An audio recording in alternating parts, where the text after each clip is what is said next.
नमस्कार, मैं अशोक कुमार पांडे और स्वागत है आपका टीसीएच पर। हिंदुस्तान में कोर्ट्स को लेकर हमारी बड़ी उम्मीदें रहती हैं, खासतौर पर हाई कोर्ट, सुप्रीम कोर्ट। हमें लगता है कि कोई भी दिक्कत होगी तो वहां से हमें न्याय मिल जाएगा। और हिंदुस्तान के कानून में एक जो प्रिंसिपल बनाया गया था वो ये था कि 1000 गुनहगार छूट जाएं लेकिन एक बेगुनाह गिरफ्तार ना हो। इसीलिए कहा जाता था कि जमानत जो है उसको नियम होना चाहिए और जेल को अपवाद होना चाहिए, एक्सेप्शन होना चाहिए। यानी बहुत मुश्किल केसेस में, कुछ अलग तरह के केसेस में, एक्सट्रीम केसेस में जेल होनी चाहिए। लेकिन पिछले कुछ सालों से हम देख रहे हैं कि सारा मामला पलटा हुआ है। लोग 18-18, 20-20 साल जेल में गुजार कर निकलते हैं और पता यह चलता है वो तो बेगुनाह थे, उनके ऊपर कोई जुर्म साबित ही नहीं हुआ।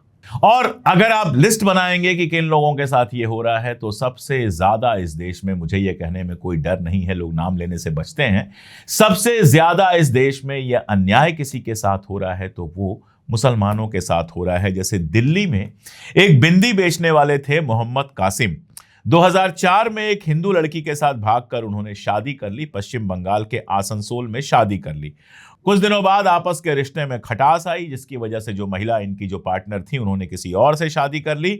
और उसके बाद कासिम को अपहरण और बलात्कार के आरोपों में 18 साल कानूनी लड़ाई लड़नी पड़ी, जिसमें कई साल उनको जेल में रहना पड़ा, तमाम परेशानियां भुगतनी पड़ी उनको।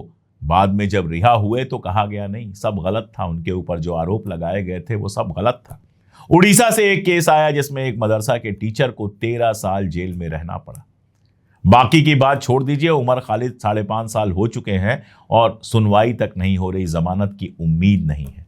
बेस बेकरी कांड से लेके आप देश भर में ऐसे सैकड़ों किस्से दोहरा सकते हैं, सुन सकते हैं, जहां मुसलमानों को बरसों बरस जेल में बिताने पड़े और आखिर में रिहा हुए, बेगुनाह कहा गया। लेकिन सोचिए, किसी आदमी की जिंदगी से 18 साल आप काट दें तो उसके जिंदगी में क्या बचता है।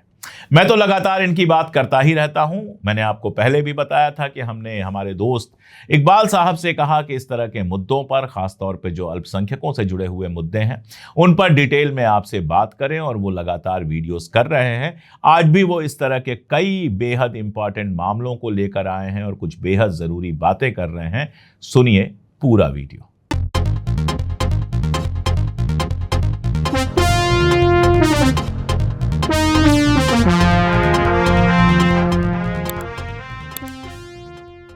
दोस्तों, आज फिर एक बार न्याय के मंदिर पर सवालिया निशान लग गया है। कटक की अदालत ने 11 साल बाद मौलाना अब्दुल रहमान अली खान को पूरी तरह बरी कर दिया है। 11 साल, सुन रहे हैं ना आप?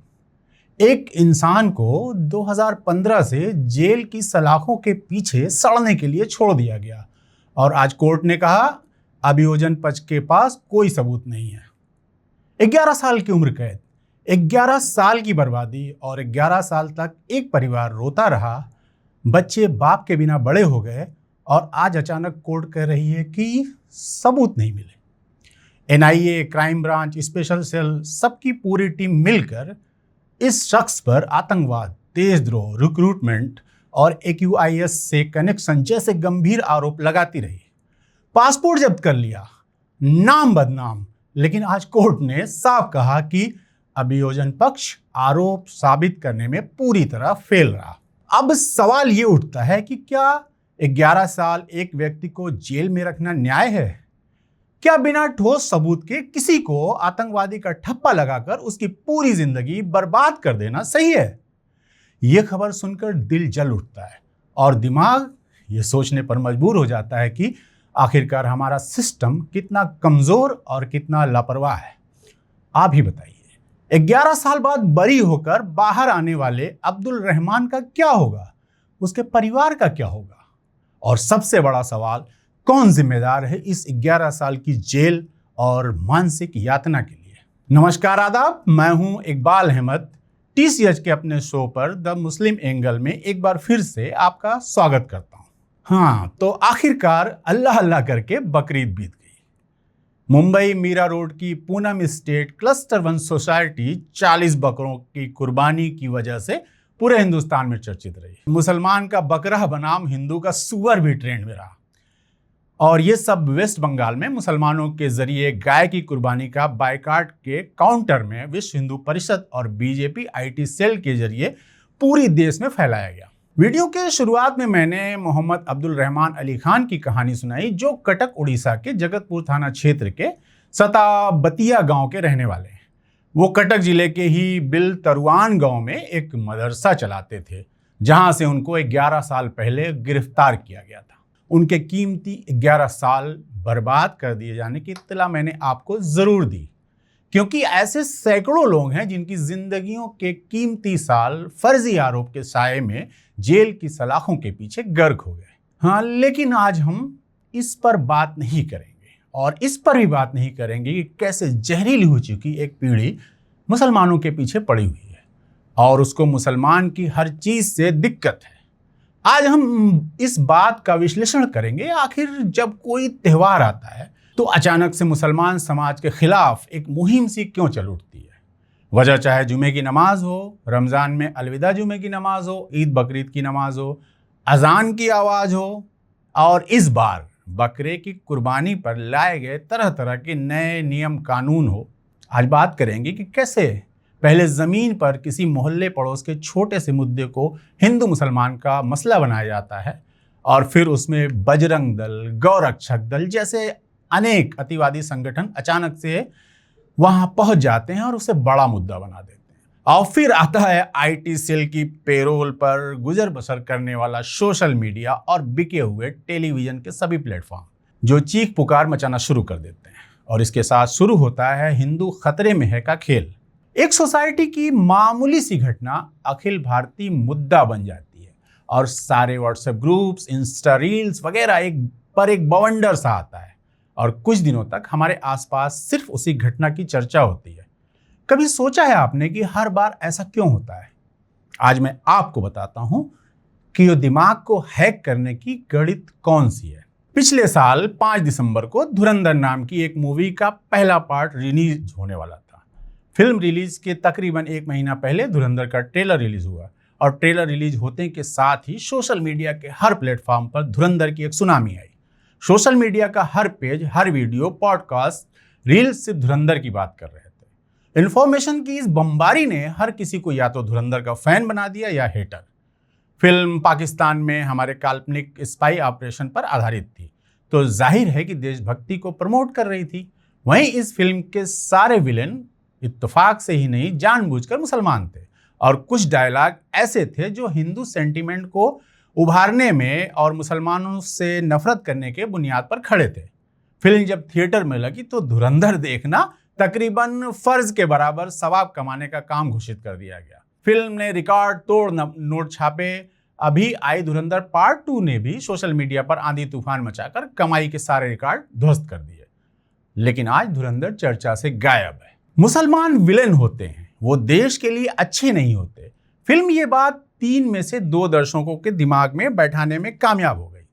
सिनेमा हॉल के अंधेरे में बैठा दर्शक बाहर निकलने के बाद भूल गया कि विलेन पाकिस्तानी दिखाई गए थे, इंडियन नहीं थे वो। उसे बस याद रहा कि एक मुस्लिम किरदार ने यह डायलॉग बोला था कि हिंदू कौम बड़ी डरपोक होती है। ये सुनने के बाद वो गुस्से से भर गया और अपने स्कूल फ्रेंड इकबाल को भूल गया, जिसके साथ मिलकर उसने जिंदगी के तमाम काले सफेद कारनामे किए थे।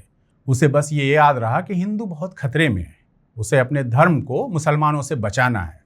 ऐसी ही सिचुएशन तब हुई थी जब कश्मीर फाइल्स और केरला स्टोरी जैसी फिल्में रिलीज हुई थी, और धुरंधर तक पहुंचते पहुंचते हिंदू पूरी तरह खतरे में है, ये वाली धारणा और मजबूत हुई, क्योंकि थोड़े से सच और ढेर सारे झूठ का बेहतरीन कॉकटेल सिनेमा के बड़े पर्दे पर परोसा गया, और हमजा मजारी नाम का काल्पनिक पात्र देश का हीरो बन गया, जो कि पाकिस्तान में इस नाम से था, असली में वो एक हिंदू था। तो ठीक यही स्ट्रेटजी अपनाकर आईटी सेल की मदद से मुसलमानों से जुड़ी छोटी छोटी मोटी असली घटनाओं को सोशल मीडिया और टीवी पर बेहद बड़ा बनाकर आम हिंदू जनमानस के सामने परोसा जाता है।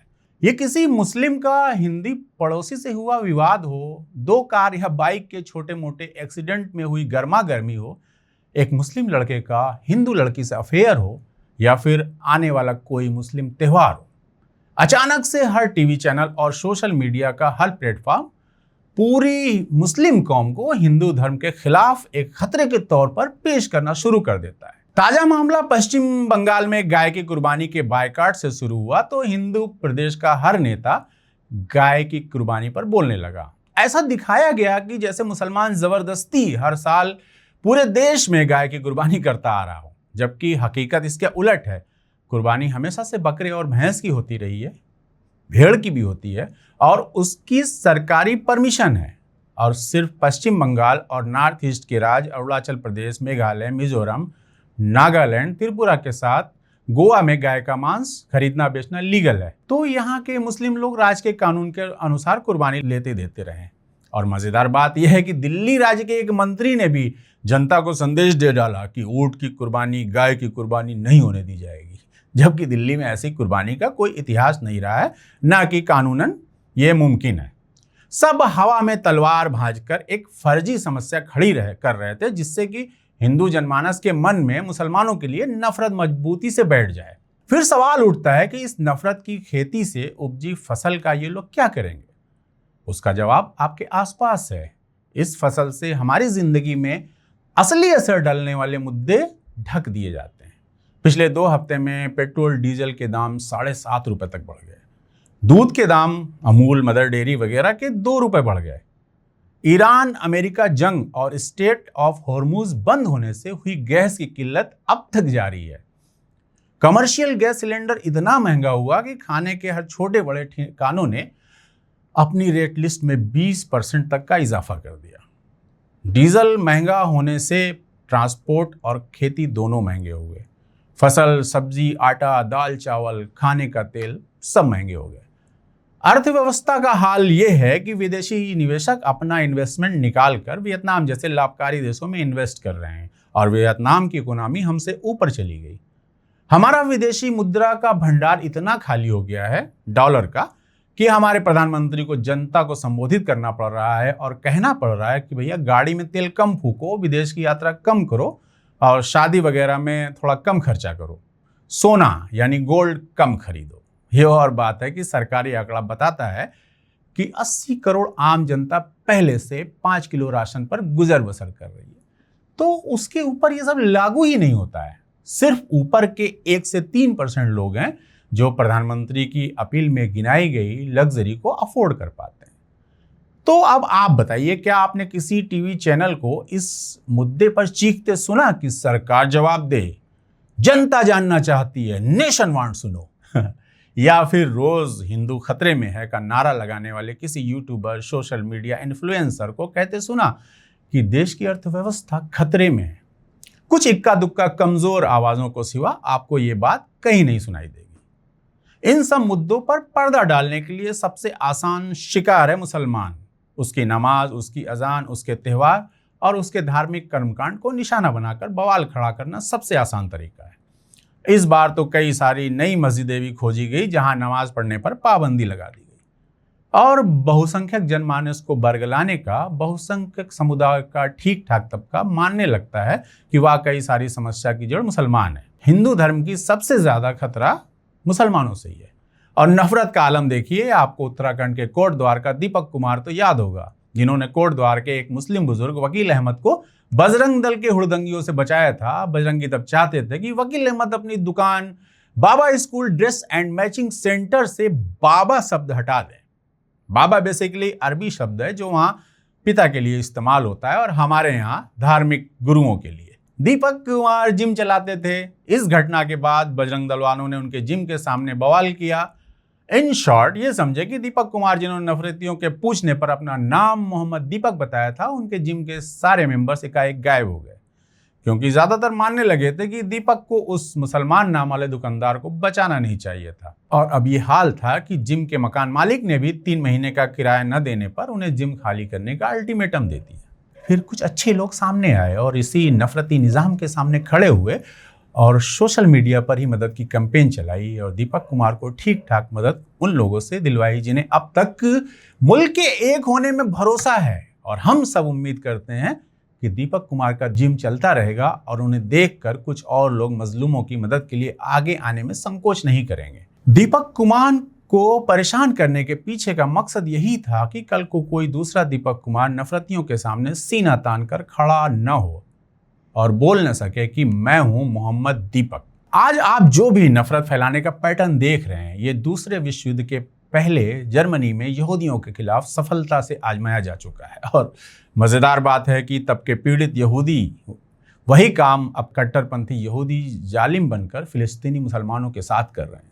गजा पट्टी में तकरीबन 60,000 फिलिस्तीनी आम शहरी, औरतें और बच्चों का जनसंहार कर चुके हैं यही यहूदी, और अब ईरान को ख़त्म करने के मंसूबे में अमेरिका के साथ लगे हुए हैं।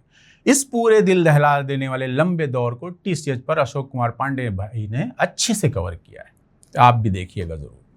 अक्सर देश की बहुसंख्यक आबादी को पाकिस्तान और अफगानिस्तान की ओर दिखाकर डराया जाता है, जो अपनी कट्टरता और जड़ता की वजह से फेल्योर स्टेट में गिने जाते हैं।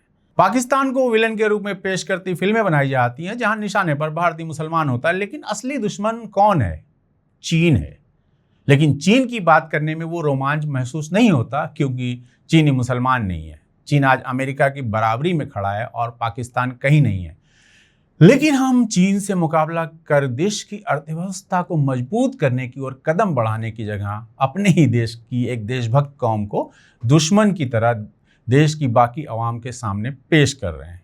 क्या ऐसा देश कभी भी सुपर पावर बन पाएगा जिसके रहनुमाओं ने अपने ही नागरिकों को एक दूसरे के खिलाफ कर दिया हो? एक उम्मीद की किरण नई पीढ़ी से दिखाई दे रही है जिसे जेनजी कहा जाता है।